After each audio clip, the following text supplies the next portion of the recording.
Highway के किनारे एक छोटा सा ढाबा, चारों तरफ हरे भरे पेड़ हैं। ढाबा एकदम खाली है। चूल्हे पर मिट्टी की हांडी में मटन पक रहा है और बहुत ही लाजवाब खुशबू आ रही है। रंगा उदास बैठा है। पास ही लता ज्वार का आटा गूंथ रही है।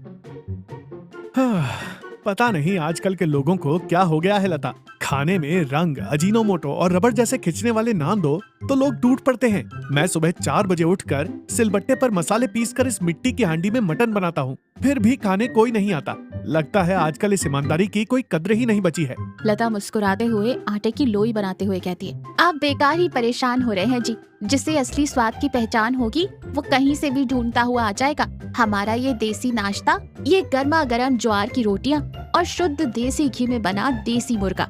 इन फास्ट फूड खाने वालों को इसकी कीमत क्या पता। मेरे दादाजी कहते थे, खाना वो नहीं जो सिर्फ पेट भरे, खाना वो है जो जान में जान डाल दे। आप बस थोड़ा सब्र रखिए। तभी रंगा का दोस्त कमलेश हाथ में स्मार्टफोन लिए, आंखों पर स्टाइलिश चश्मा लगाए बड़ी हड़बड़ी में वहाँ आता है। अरे रंगा, तू कभी नहीं सुधरेगा यार। अपने ढाबे का नाम देख, ये पुरानी कुर्सियां देख, सब बाबा आदम के जमाने का है। पब्लिक को खींचना है तो ग्राफिक्स चाहिए भाई, ग्राफिक्स।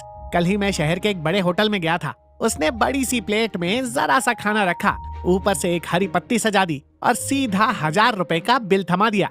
इसे कहते हैं टैलेंट। ढाबे में खाना बनता है भाई, ये ग्राफिक्स क्या होता है? और एक पत्ती रखने के 1000 रुपए? यही तो मार्केटिंग है जो तुझे नहीं आती। हम तेरे ढाबे का नाम बदलकर रंगास डाइनिंग एंड लाउंज रख देते हैं। मैंने अंग्रेजी में एक मेन्यू कार्ड भी सोचा है। सुन, तेरे इस मटन करी को हम कहेंगे mutton monster in red gravy और देसी मुर्गे को कहेंगे स्पाइसी चिकन चिली चमक। फिर देख पब्लिक कैसे पागल होकर आती है।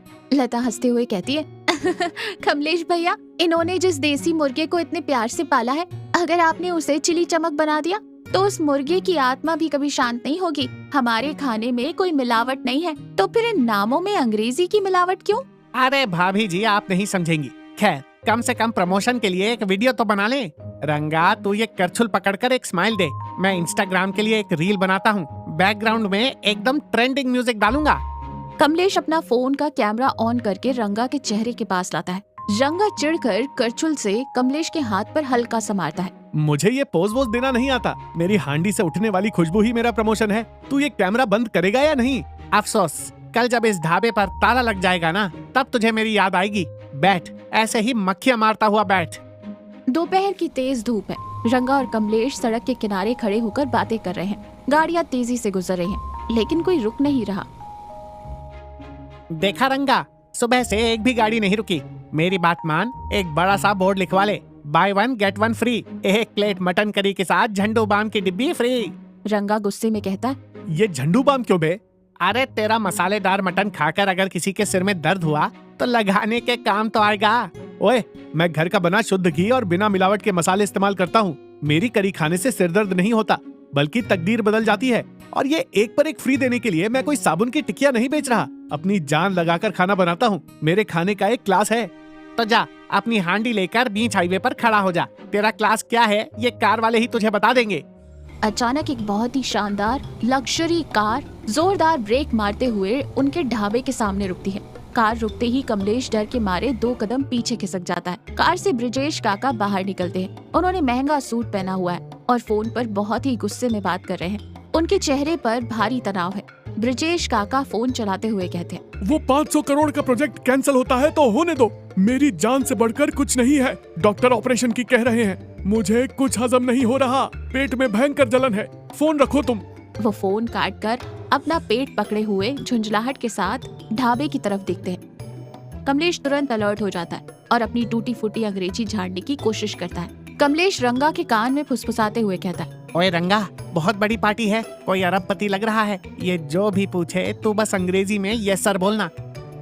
ब्रिजेश काका के पास जाकर कमर झुकाकर कहता है, welcome sir, please sit sir, our hotel is natural AC sir, cool breeze. काका चारों तरफ देखते, क्या मिलता है यहाँ खाने को? मैंने दूर से कोई होटल समझकर गाड़ी रोकी थी। ये तो कोई छोटी सी झोपड़ी है। यहाँ तो मक्खियाँ भिनभिना रही होंगी। रंगा मुस्कुराते हुए बहुत ही विनम्रता से हाथ बांधकर कहता है, बाबूजी, हमारी झोपड़ी छोटी जरूर है, पर हमारे दिल बहुत बड़े हैं। यहाँ पिज्जा बर्गर नहीं मिलेगा, लेकिन गर्मा गर्म ज्वार की रोटियां, मिट्टी की हांडी में पका हुआ देसी मटन और देसी मुर्गे का रसा मिलेगा। आप बस एक बार बैठ जाइए। ब्रिजेश घबराते हुए कहता, मटन करी, देसी मुर्गा, अरे उसमें तो तुम लोगों ने दुनिया भर के मसाले, नकली रंग और लीटर भर तेल उड़े रखा होगा। मुझे अल्सर है, गैस की भयंकर बीमारी है। तुम्हारा ये खाना खा लिया तो पेट में आग लग जाएगी। नहीं चाहिए मुझे, जा रहा हूँ मैं। सर इसे मार्केटिंग नहीं आती इसलिए ऐसा बोल रहा है। आप कहेंगे तो हम इस मटन को पानी से धोकर इसका सारा तीखापन निकाल देंगे, ऊपर से खूब सारा चीज और टोमेटो सॉस डालकर आपको परोस देंगे। आप बस बैठ जाइए सर। बाबूजी, मेरे इस दोस्त की बेवकूफी भरी बातों पर ध्यान मत दीजिए। मैं फैक्ट्री में बने पैकेट वाले मसाले इस्तेमाल नहीं करता। मेरी पत्नी खुद सिलबट्टे पर धनिया, जीरा और काली मिर्च पीसती है। मैं बाजार का तेल नहीं, घर का बना घी इस्तेमाल करता हूँ। मेरा खाना आपके पेट में आग नहीं लगाएगा, बल्कि ठंडक पहुँचाएगा। आप दवाइयाँ खा खाकर थक चुके हैं। मेरी बात का यकीन मानकर सिर्फ एक निवाला खा लीजिए। अगर आपके पेट की जलन कम न हुई तो मैं हमेशा के लिए अपना ढाबा बंद कर दूंगा। ब्रिजेश काका रंगा की आंखों में वो गजब का आत्मविश्वास और सच्चाई देखकर हैरान रह जाते। वो बिना कुछ कहे चुपचाप जाकर एक पुरानी कुर्सी पर बैठ जाते हैं। कमलेश घबराहट में अपने नाखून चबाने लगता है। लता एक केले का पत्ता बिछाती है। उस पर भाप निकली हुई जवाहर की 2 रोटियां, एक छोटी सी मिट्टी की कटोरी में मटन करी और थोड़े से प्याज रखती है। उसकी लाजवाब खुशबू पूरे ढाबे में फैल जाती है। ब्रिजेश काका बहुत ही सावधानी से थोड़े शक के साथ रोटी का एक टुकड़ा तोड़ते हैं, उसे मटन की ग्रेवी में डुबोते हैं और मुंह में रखते हैं।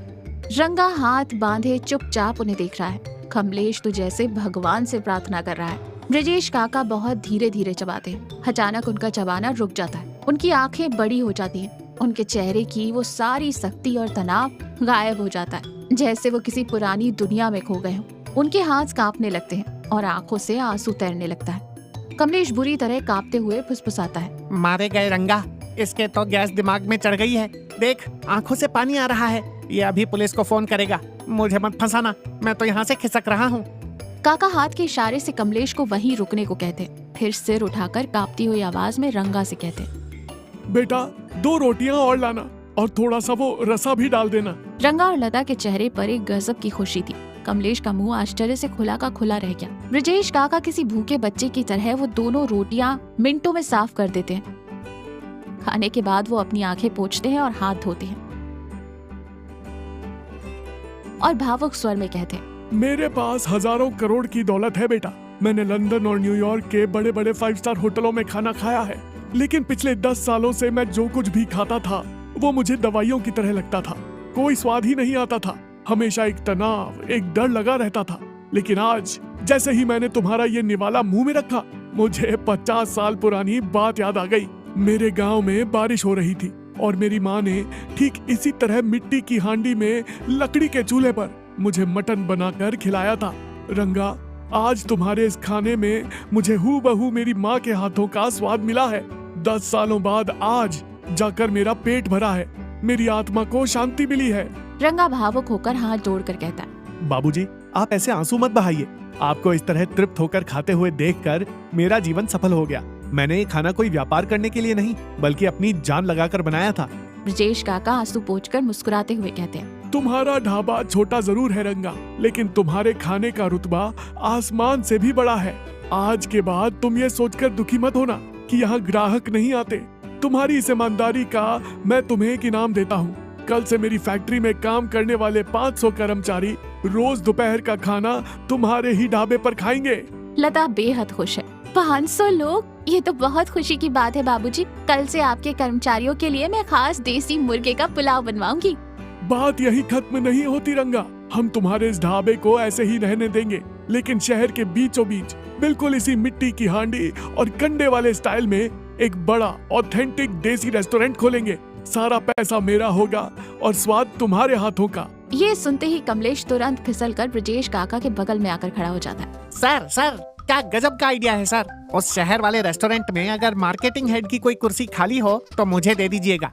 ब्रिजेश काका जोर से हंसते। तुम्हें नौकरी जरूर दूंगा कमलेश, लेकिन अगर तुमने मेरे रेस्टोरेंट के खानों के नाम अंग्रेजी में रखे तो मैं कसम खाता हूँ तुम्हें उसी मटन की हांडी में डालकर उबाल दूंगा। सब एक साथ ठहाका मारकर हंसते।